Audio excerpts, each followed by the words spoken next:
Ka ndal pamjet nga operacioni i Reneas në banesën në fshatin Orosh të Pukës ditën e djeshme më 24 nëntor, ku ngujuan Erzen Uka dhe Julian Çumraku.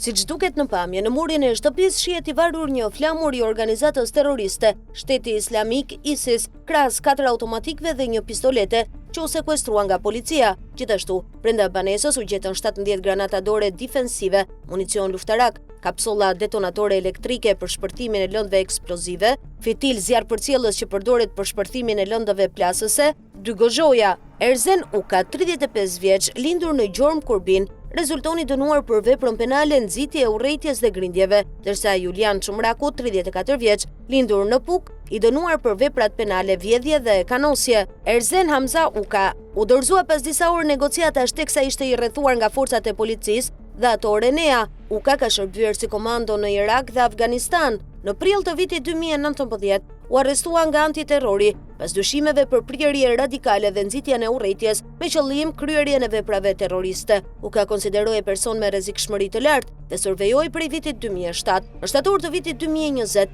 ai u dënua me 3 vite burg nga gjykata e Tiranës për akuzën e nxitjes, thirrjes publike dhe propagandës për kryerjen e veprave me qëllime terroriste dhe mbajtjes pa leje dhe prodhimi i armëve shpërthyese dhe municionit. Pas arrestimit Uka kërcënoi gjyqtarin Pip Ndreca dhe prokurorin Eugen Beci, duke i paralajmëruar se do t'i japin llogari sapo ai të dalë nga burgu. Ai u arrestua pasi publikonte video në Facebook me përmbajtje ekstremiste, si dhe stërviste fëmijët me qëllim për t'i dërguar si luftëtar të ISIS. Blut informojnë se 2 të rinjt u vedorzuan për shkak të pamundësisë për t'u larguar dhe pas negociatave me të afërmit e tyre. Gjatë 12 orëve në rrethim, Erzen Uka dhe Julian Çumraku u mbyllën në banesë dhe reaguan me armë ndaj punojësve të policisë së repartit special Renea, duke u rrezikuar jetën. Blut informojnë se rreth orës 9 konstatuan një person i cili sapo ka parë shërbimet e policisë, është larguar me shpejtësi duke u futur brenda në një banesë të braktisur, pronë shtetasit me iniciale PC, gjyshi i Julian Çumrakut. Ky person raportohet se nuk i është bindur thirrjes për të dalë nga banesa, duke kërcënuar efektivët, ndërsa në përforcim